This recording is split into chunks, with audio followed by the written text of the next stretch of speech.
Em, Sería entonces nuestro episodio número 4 en el día de hoy.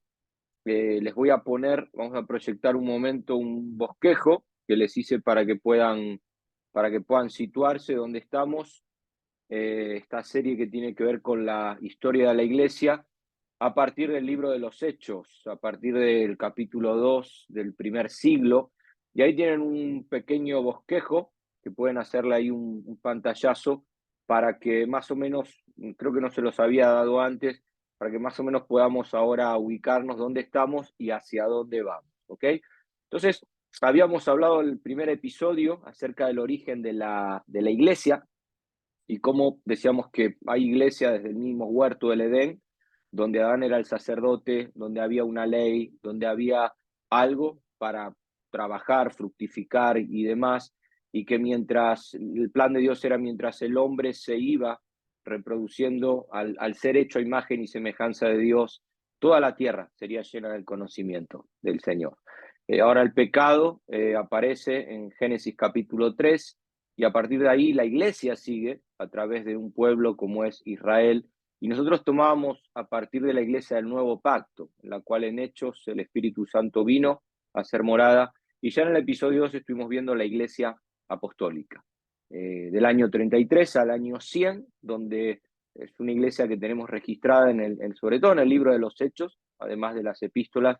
En Hechos tenemos la historia, luego en las epístolas tenemos los dogmas que la iglesia usó, la doctrina, para ser edificados bajo ese fundamento y esa piedra de ángulo que es Cristo. Ahora, vimos la iglesia apostólica, hablamos acerca de esos fundamentos que no podían faltar, como la oración, la doctrina, la comunión, el partimiento del pan. Y en el episodio anterior estuvimos hablando acerca de la iglesia perseguida, que era la iglesia post-apostólica. Y hablábamos acerca de qué pasó después de esa generación de apóstoles que habían recibido la revelación, que habían puesto ese fundamento para que la iglesia sea edificada, y terminamos viendo que en medio de la persecución ellos pudieron mantener la bandera bien alta, a diferencia de la generación que vimos en Jueces después de Josué, como ellos, al no haber transmitido lo que Dios había determinado, su ley, sus mandamientos, cómo se había levantado toda una generación que no conocía a Dios. Vimos cómo en la iglesia perseguida, aún con testimonios como el de Policarpo, ellos pudieron defender la fe y seguir creciendo como iglesia. Una iglesia que no vimos, que solamente voy a mencionar, porque hoy la idea es entrar aquí en la iglesia medieval, hoy nos vamos a detener ahí, pero la iglesia imperial es del año 313, cual Constantino es empoderado, ¿no? O es establecido como el primer emperador cristiano. No voy a hablar, solo dejarle dos o tres cosas. Él es un emperador pagano que vio en el cielo una cruz y según él tuvo una visión: por esa señal vencerás. Él como emperador, su propósito era poder defender su territorio y adoptó el cristianismo. Por esa visión como la religión oficial, se terminó la persecución después de 200 años de masacre, de mucha sangre. Y según la historia de la iglesia, esa iglesia imperial llegaría hasta el año 476, que es finalmente cuando Roma occidental cae. No tengo tiempo de entrar, pero Roma fue dividido en la parte de Occidente y Oriente, en Oriente Constantinopla, y en el 476, tras la caída de Roma, nosotros podemos entrar hoy un poco a lo que fue la iglesia medieval, que va a ir del año 473 hasta 1517. ¿Por qué ponemos esa fecha? Porque fue el año en el cual Lutero, allá en Alemania, clavó las 95 tesis en la puerta de una catedral, y de la iglesia de la Reforma vamos a estar hablando ya en el próximo episodio, que va a ser el quinto, ¿no? Y la última, el episodio número 6, que vamos a estar haciendo Dios mediante presencial, vamos a intentar ver un poquitito lo que es la iglesia contemporánea, hablar un poquitito de lo que fue esa posreforma, pero ver la iglesia contemporánea que va del año 1900 hasta hoy.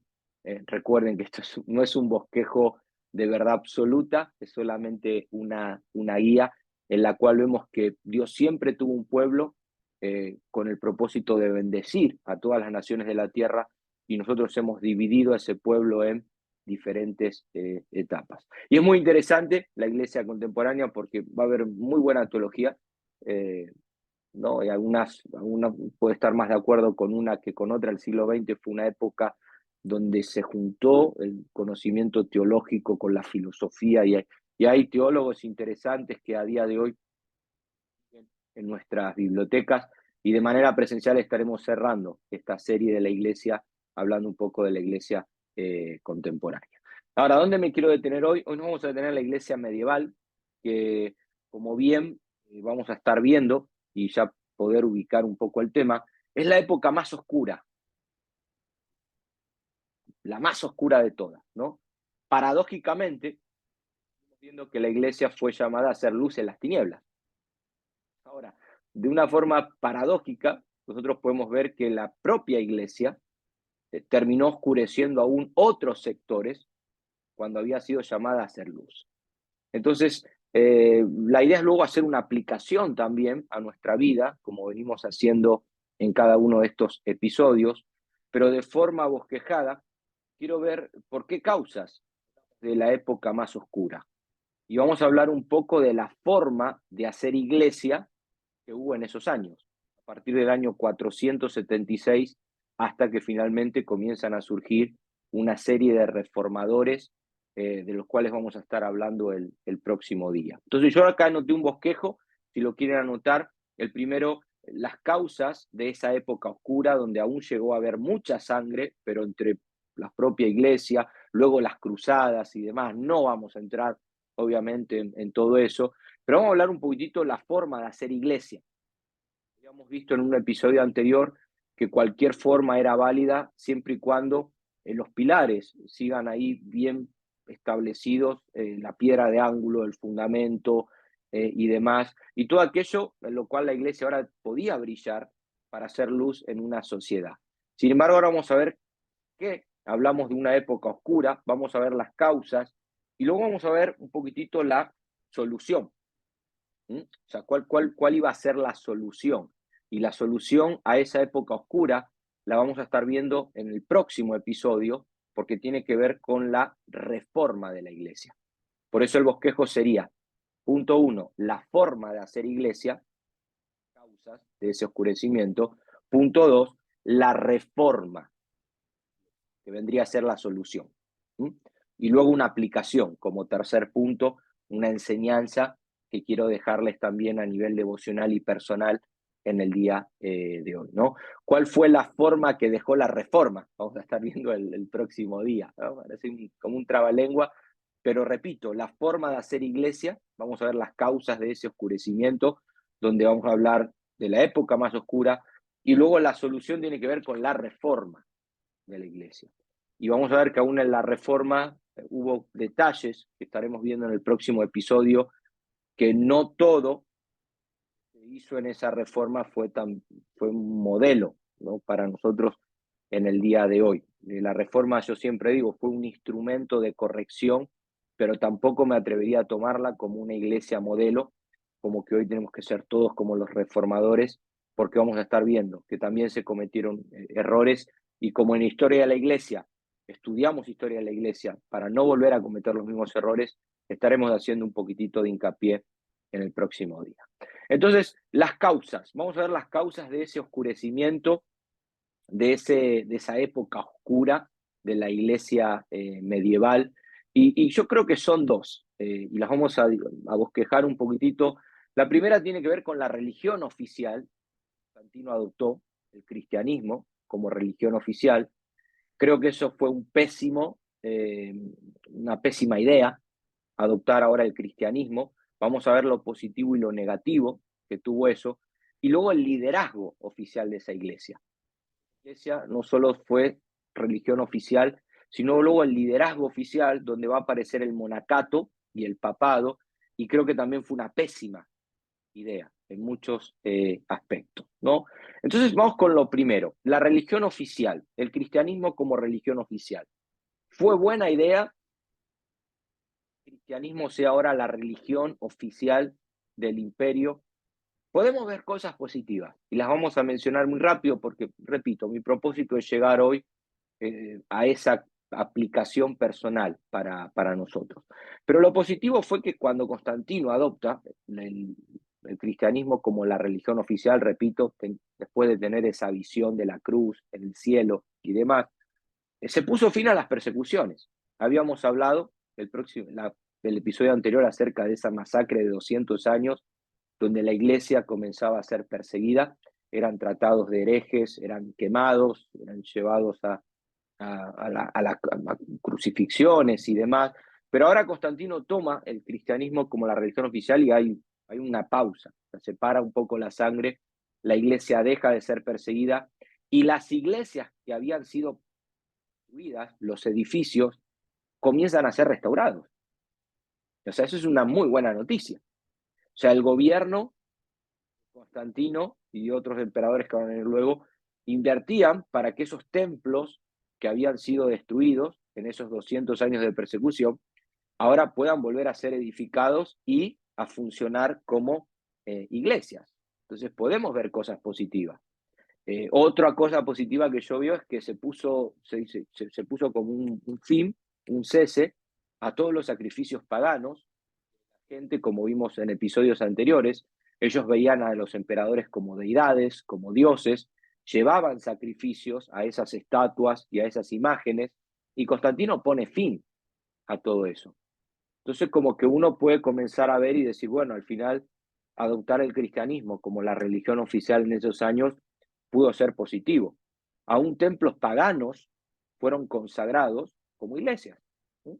Eran templos majestuosos, imponentes, que uno podía ver y enseguida entraba a la ciudad y llamaba la atención, y ahora de repente eso se convertía en una congregación, en una iglesia, y además de eso, hacía grandes donaciones, suma de donaciones a esos templos, y los clérigos, privilegios, entre otras cosas, estaban exentos de impuestos. ¿Sí? Yo digo que sería eso, tenías tu credencial de clérigo y claro, el Estado ahora te ayudaba, impuestos exentos. Entonces uno puede ver y uno puede decir, bueno, esa forma es el camino para hacer iglesia. Pero esa es la cara A. ¿Se acuerdan los cassettes que tenía cara A, cara B? Las cositas las cintas, como le dicen acá. Tiene cara A, cara B. Ahora, lo positivo es la cara A, lo que acabo de decir, fin de la persecución, restauración de iglesias, consagración de templos paganos, fin de los sacrificios, el gobierno apoyando económicamente esto, pero tiene el lado negativo. Y el lado negativo de esta forma de hacer iglesia es que ahora ser cristiano te da derechos, privilegios, y la pregunta es, ¿quién no quiere ser cristiano? Es como en Alemania, que salieron muchos teólogos, y muchos de ellos eran ateos en la teología contemporánea, en la época, en la iglesia contemporánea. Y uno dice, ¿y por qué hubo teólogos ateos que hicieron muy buena teología? Porque estudiaban la teología como una carrera. Y claro, uno luego se entera que el Estado financiaba la beca teológica y podía salir como teólogo, como un oficio como carpintero, como albañil, como dentista. Entonces, claro, lo negativo que vemos ahora es que si ser cristiano da ciertos privilegios, todo el mundo ahora quiere ser cristiano, una convicción genuina, una conversión en la cual el Espíritu Santo ha obrado, sino que la gente adopta el cristianismo por los privilegios que puede darle el Estado. Entonces las iglesias empezaron a llenarse, pero la gente no tenía su mirada puesta en la misión de hacer iglesia, en el diseño de Dios, sino que tenía puesta su mirada en los privilegios. Entonces ya encontramos una iglesia donde dentro hay una mezcla, como que hay una iglesia dentro de otra iglesia. Están los creyentes genuinos, pero están los otros que van en busca de los intereses. Otra cosa negativa es que al haber consagrado los templos paganos como iglesias o congregaciones, dentro de esos templos paganos había imágenes. Y la Biblia no prohíbe las imágenes. La Biblia prohíbe la veneración a esas imágenes, ¿eh? Y claro, al llegar ahora a esas iglesias y encontrarse con imágenes, comenzó a haber todo tipo de veneración hacia esas imágenes. Entonces estamos viendo la cara B. ¿Mm? Además de eso, podemos ver que el rol de predicador cambió a sacerdote. Ya no eran predicadores, ya eran sacerdotes, es decir, intermediarios entre Dios y el pueblo. Y el oficio de sacerdote es algo del Antiguo Testamento, donde el sacerdote ponía la cara por el pueblo, donde el sacerdote venía a ser el intermediario entre Dios y el oferente, pero ya a partir del nuevo pacto, ya Cristo es nuestro sacerdote. Sin embargo, la iglesia constituye ahora sacerdotes que vienen a ser los intermediarios entre Dios y la congregación.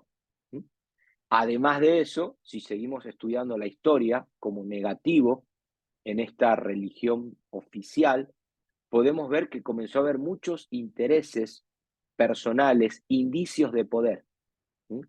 Posteriormente vamos a ver a venir el papado, pero había muchos intereses personales porque llegar a clérigo, a sacerdote, te daba privilegios y había muchos intereses que cuando uno estudia la historia vemos que al final no fueron buenos. Y por último, en lo negativo, en la cara B del cassette, la iglesia comenzó a poner como infalibles cosas que nunca lo habían sido. ¿Mm? La infalibilidad de sacramentos, de credos, de dogma, cuando nosotros vemos que lo único infalible o el único infalible es Dios. Sin embargo, al poner como infalible esos sacramentos, esos dogmas y demás que nosotros podemos ver, al final las personas terminaron idolatrando dogmas, esos sacramentos, en lugar de entender que al que había que rendirse y venerar y servir era el único infalible, que es Dios. Entonces vemos que esa manera de hacer iglesia podía tener algo de positivo, lo que mencionamos al principio, pero al final como que terminó siendo peor el remedio que la propia enfermedad. Esto tiene que ver, repito, con adoptar el cristianismo como la religión oficial. Yo no entiendo mucho de política, me considero apolítico y no creo que sea bueno que la iglesia se mezcle con el Estado y creo que al mirar la historia de la iglesia podemos aprender de esto. Luego podemos entrar al debate y una persona con influencia como Daniel, como José, es positivo que llegue, pero acá lo que yo veo, la historia me enseña que cuando la iglesia se mezcló con la política y perdió su misión y su rol en este mundo, entramos en esta época oscura de la cual la iglesia medieval nos testifica. Entonces, primer causa en esta forma de hacer iglesia, la religión oficial, cristianismo, error. Pero segunda forma, pusieron un liderazgo oficial y aparece el monacato y el papado, algo que nosotros no vemos en el diseño de la iglesia apostólica. ¿Qué es el monacato? Bueno, un tal Antonio, en el año 320 aproximadamente después de Cristo, vio mucha mundanalidad en la iglesia. Claro, ¿cómo no iba a haber mundanalidad si ser cristiano te daba privilegio? Y ahí entraba cualquiera, iba cualquiera, todos querían ser cristianos y comenzaron a llenar la iglesia de prácticas paganas y demás. Entonces, este Antonio dijo, no, no, no, nosotros, los sacerdotes, los clérigos y demás, tenemos que apartarnos. Vámonos a cuevas, buscaron cuevas en Egipto por el clima cálido, y en esas cuevas perseveraban en la oración, en la meditación, comenzó a implementarse el ascetismo, pero se olvidaron que Dios no los quería en cuevas, que la iglesia tiene que ser luz en la sociedad. Entonces ese monacato, que en Europa no tuvo mucho éxito, porque Europa era un continente muy materialista, pero empezaron a construir grandes edificios lejos de la ciudad, donde estaba esa mundanalidad, y ahí nacieron y se construyeron los monasterios que nosotros conocemos a día de hoy. Yo siempre que doy esta materia en el seminario, recomiendo la película en el nombre de la rosa de John Connery. No sé si la han visto, ¿no? El nombre de la rosa. Ilustra muy bien lo que era la iglesia medieval en aquel tiempo, donde aún ni siquiera los clérigos y los monjes y demás podían reír. ¿Dónde dice la Biblia que Jesús se reía? ¿No? La risa te deforma la cara, es algo diabólico. Había libros que estaban prohibidos y los monjes tenían que ir a escondidas a leerlo. Entonces ilustra un poco muy bien cómo la iglesia en ese tiempo perdió su misión, su rol como luz y como sal. ¿Mm? Entonces nos encontramos con una iglesia que tiene ministros sin vocación, sin responder a ese llamado, sin responder a esa necesidad del mundo, pero nos encontramos también con una doctrina sin esencia. Yo cuando estudio historia de la iglesia no entiendo cómo llegaron las indulgencias, por ejemplo. O sea, ¿qué Biblia leían que solamente la tenían en latín?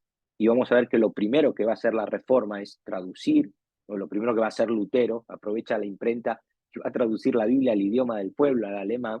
Pero claro, yo me encuentro ahora ministros sin vocación, o sea, que hacen en una cueva, que hacen ahí cuando ustedes tendrían que estar ahí, pero me encuentro también una doctrina sin esencia. O sea, ¿cómo llegó la doctrina de las indulgencias? ¿Y cómo llegó la idea de que poniendo una moneda en una lata, y cuando escuchabas la moneda caer ¡plac! De la lata, en la lata, sacabas un alma del purgatorio, que es otra de las doctrinas también que uno puede. Hay un texto en Mateo 5 que dice, no saldrás de ahí hasta que pagues el último céntimo, y demás. Y de ese versículo hubo un hombre, no me acuerdo el nombre, que empezó a cavar y escuchó voces debajo de la tierra y salió toda la doctrina del purgatorio.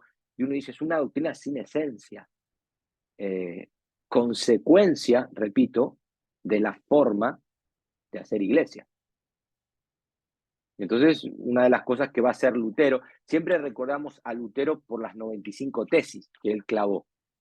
Ahora, yo cuando leo las 95 tesis, creo que todas, y luego ustedes me pueden corregir, creo que todas apuntaban a las indulgencias, porque al final la Basílica de San Pedro se construyó con esas monedas que la gente iba echando, pensando que podía sacar al alma del purgatorio y luego todo tipo de indulgencia y demás, y la iglesia se estaba enriqueciendo hasta que Lutero dijo, no, esto no es así, el justo por la fe vivirá, y comienza ahora a elaborar una tesis tras otra, y como resultado uno dice, bueno, pero ¿dónde nace todo eso? Bueno, nace en el monacato.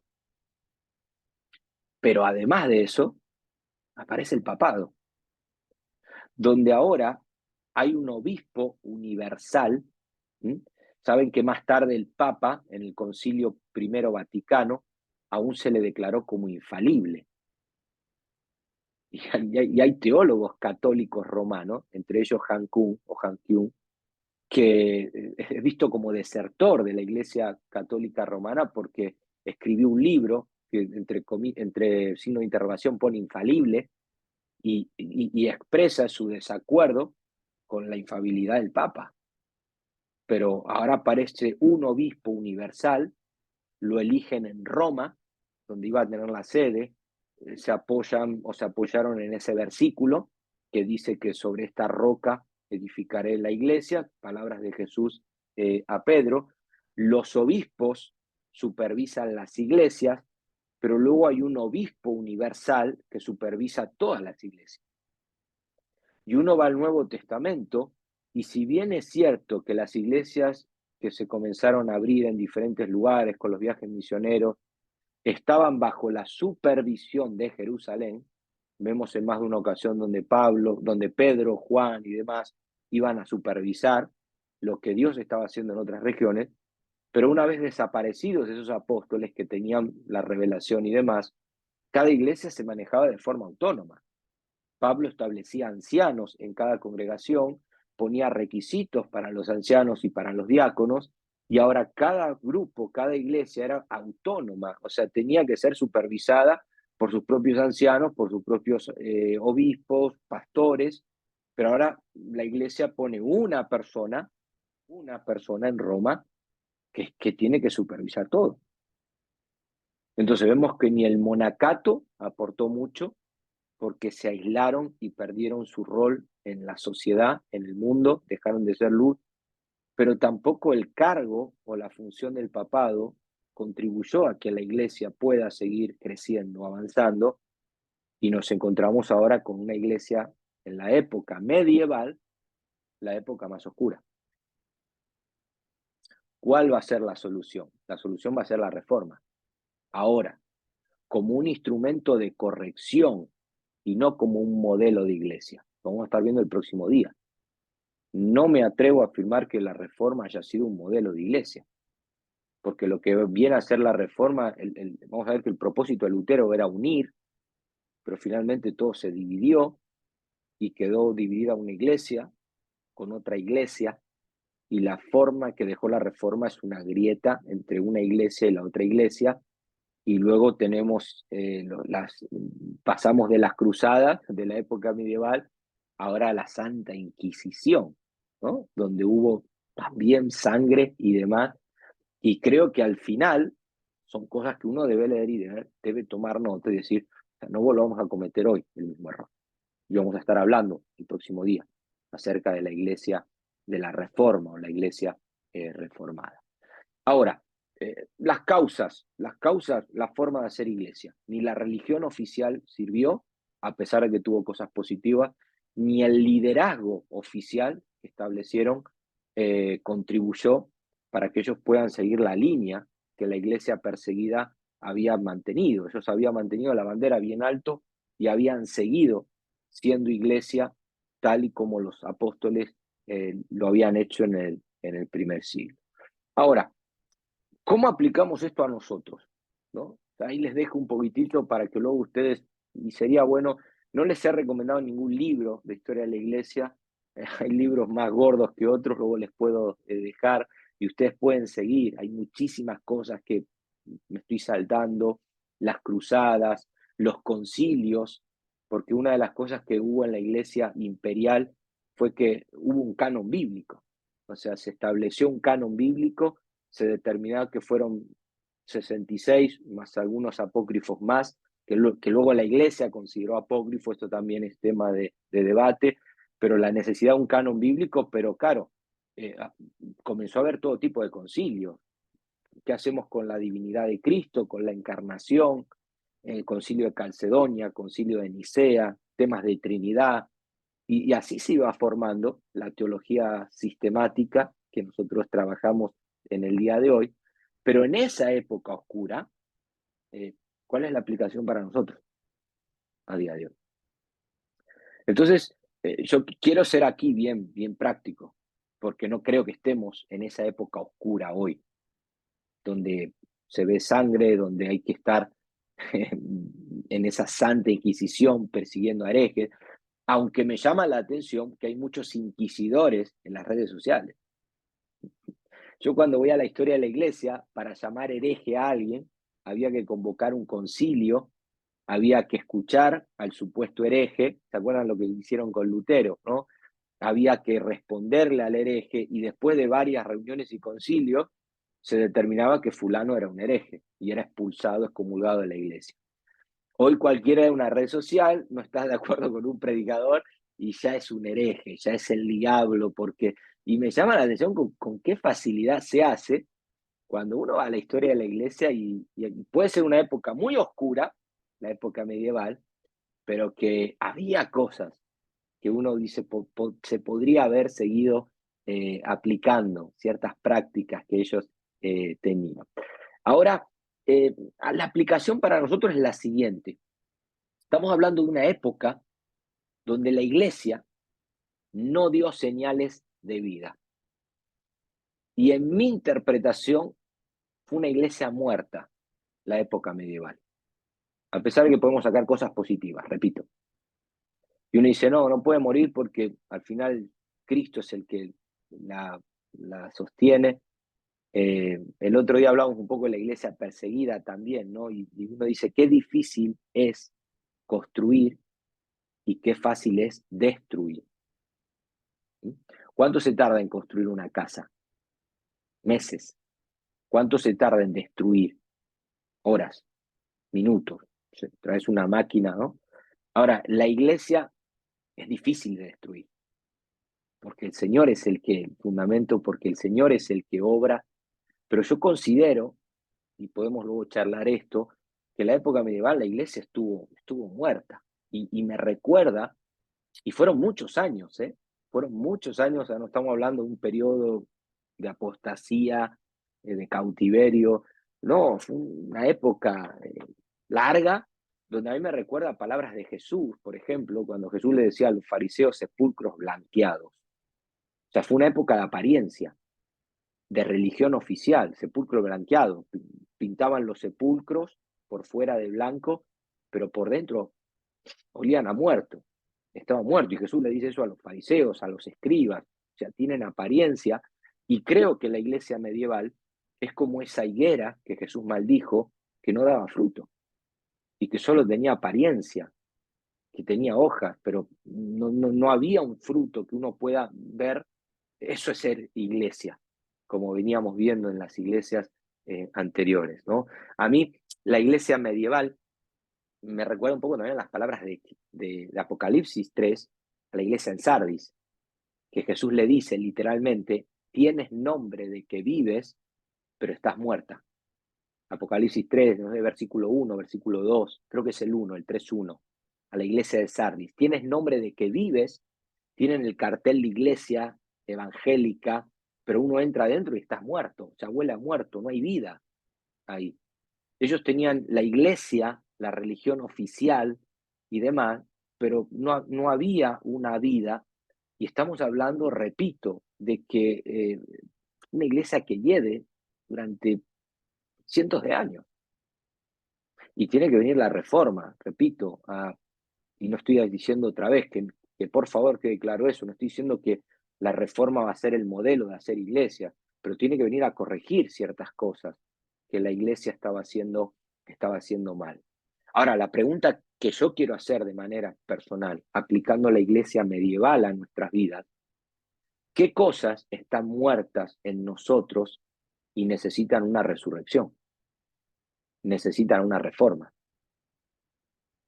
O sea, y podemos tener esa apariencia, o sea, actividades, trabajo, pero al final pasan los años y yo no quiero darme cuenta que estoy en un círculo vicioso, en una rutina donde tengo nombre de iglesia, pero me miro por dentro y veo cosas que hieden, como Lázaro, ya de días. Y mi propósito es, o sea, de qué manera podemos detectarla y de qué manera podemos llevar a cabo una resurrección.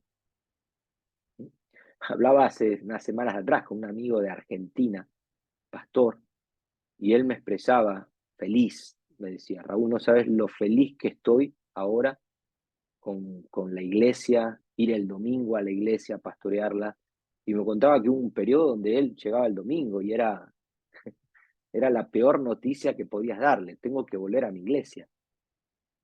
Y me hablaba de cosas que no estaban bien en él, y que necesitó cambiar. ¿Mm? Pararse detrás de un púlpito y no tener el fuego, el deseo, la presencia de Dios, las ganas, la alegría de poder ahora llevar a cabo la vocación para la cual Dios lo llamó. Entonces, ¿en qué momento hemos perdido ese fuego, esa pasión? ¿O qué es lo que necesito hoy resucitar en mi vida? O sea, ¿de qué manera puedo salir de esa época oscura? Entonces, para hacer una aplicación, yo quiero llevarte al Evangelio de Juan en estos últimos 10 minutos. El Evangelio de Juan es el Evangelio universal, y tener presente esto en la mente, o sea, acá, ¿qué cosas necesito resucitar? Huelen ya desde hace tiempo, Tal vez te diste cuenta, tal vez no, pero mirás adentro, hay cosas que necesitas resucitar, que necesitas volver a recuperar el deseo de hacerlo, la alegría, el poder leer otra vez un texto bíblico y poder decir, poder gozarte como hacía el salmista, porque que ahí pueda estar tu deleite, pero tal vez hace tiempo que se perdió eso y necesitamos una reforma, necesitamos que Dios lo resucite de alguna manera. Entonces, cuando yo voy al Evangelio de Juan, es el universal, repito, saben que los evangelios no son biografías de Jesús. Para leer biografías de Jesús tenemos que ir al Jesús histórico y ver lo que historiadores, Josefo y demás, escribieron, contaron de Jesús. Los evangelios son tratados teológicos, donde cada evangelio, dependiendo del destinatario, tiene un tema. Y el evangelio de Juan, que no va ni al judío concretamente como Mateo, ni al romano como Marcos, ni al griego como Lucas, es un evangelio universal. Las comunidades cristianas que comenzaron a darle forma a esas palabras de Juan y a ese evangelio, hay un tratado teológico donde hay un número que predomina, que es el número 7. Ustedes en el evangelio de Juan van a encontrar 7 testigos de Jesús que hablan de Jesús como hijo de Dios, porque ese es el tema de Juan, presentar a Jesús como el hijo de Dios para que al creer puedan tener vida eterna. El propósito lo pueden leer al final de su libro, en el capítulo 20. Pero también hay 7, yo soy, 7, las comunidades juegan con ese número para dejar un tratado teológico en el cual la iglesia, las comunidades cristianas o judeo-cristianas pueden ser edificadas. Hay 7 testigos, 7 yo soy y 7 milagros. Evangelio de Juan. No es casualidad. O sea, las comunidades, al darle forma a ese evangelio, ya estaremos viendo en la próxima serie un poco cómo se formó el canon bíblico, ¿no? Entonces, le fueron dando forma y dejaron 7 testigos, siendo Juan Bautista el primero, 7 yo soy la puerta, yo soy el pan de vida, yo soy la luz del mundo, y al lado de cada yo soy hay un milagro que el Evangelio nos deja. Yo soy el pan de vida, está al lado del milagro de la multiplicación de los panes. Yo soy la luz del mundo, está al lado de la curación del ciego de nacimiento. Es increíble cuando uno estudia los evangelios de esta manera, como un tratado teológico. Y en los milagros, el séptimo milagro es la resurrección de Lázaro, capítulo 11. Ustedes lo pueden ver. Entonces, al ser un tratado teológico, yo debo trabajar con el número 7, pero también con qué es lo que sucede en ese 7. Entonces, cuando nosotros vamos a la creación, nosotros vemos que Dios, Génesis capítulo 1 y 2 también, es un tratado teológico, es un poema sobre la creación. Vemos que Dios creó todo en 6 días y en el 7 reposó. ¿Para qué reposó Dios? Para ver que todo lo que había hecho era bueno y en gran manera, al punto que Hebreos capítulo 4 dice que el que entra en el reposo, cuando entremos en el reposo consumado, sentiremos la misma satisfacción, la misma plenitud que Dios tuvo ese séptimo día. El séptimo día hay reposo, el séptimo día hay plenitud, el séptimo día hay vida. Y cuando nosotros leemos el Evangelio de Juan, el séptimo milagro, que lo tendríamos que ubicar con el séptimo día, ¿cómo alcanzo esa plenitud? ¿Cómo alcanzo esa satisfacción que Dios tuvo ese séptimo día? Lo primero que se tiene que llevar a cabo en el hombre es una resurrección.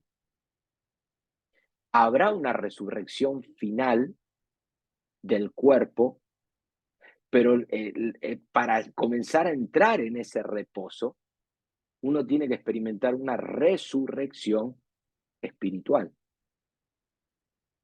Entonces, en ese tratado teológico, yo encuentro que en el séptimo milagro hubo una resurrección física, correcto, Lázaro salió y lo desataron y demás, pero al ser algo teológico, yo tengo que encontrar el sentido teológico que el Evangelio quiere enseñarme, y me está enseñando que para poder tener esa vida, esa satisfacción, esa plenitud que nosotros vemos el séptimo día, tiene que llevarse a cabo en mi vida una resurrección espiritual. Y la pregunta sigue siendo, ¿qué cosas en nuestra vida necesitan ser resucitadas para poder tener esa plenitud, ese vigor, ese shalom, esa paz, esa presencia de Dios que nos permite, entre otras cosas, disfrutar de lo que hacemos? Entonces, ¿qué es lo que sucedió con Lázaro? Vamos a ir para cerrar al capítulo 11 de Juan. ¿Cómo se lleva a cabo una resurrección espiritual?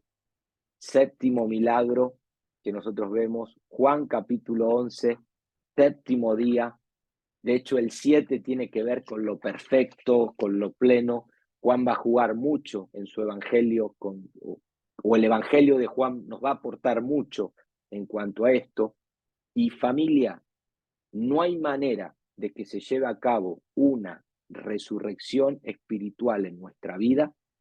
Juan capítulo 11, verso 43, tal vez lo hemos oído este verso en más de una ocasión, dice, y habiendo dicho esto, a un cuerpo que hiede ya de 4 días, una iglesia medieval que hiede durante centenares de años, dice el versículo 43, que clamó a gran voz, Lázaro, ven fuera. No hay manera de que en nuestra vida se lleve a cabo una resurrección espiritual en esas áreas que tenemos que examinarnos y ver en qué áreas huele a muerto, cosas que hacíamos y nos gustaban y nos apasionaban, cenizas quedan solamente ahí.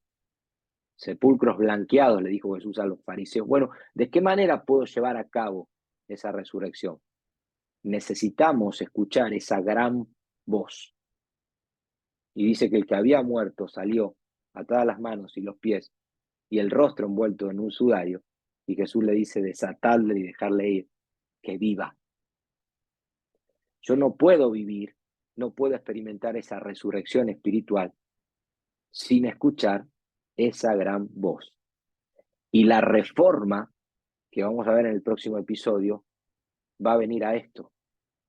La reforma es un regreso a la escritura.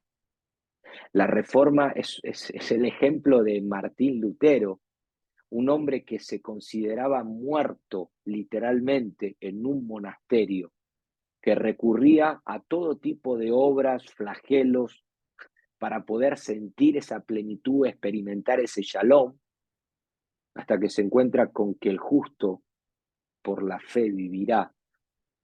Y Dios abre el entendimiento y esa gran voz llega a él, y él encuentra la vida en las escrituras, y su experiencia él quiere transmitirla ahora a la iglesia.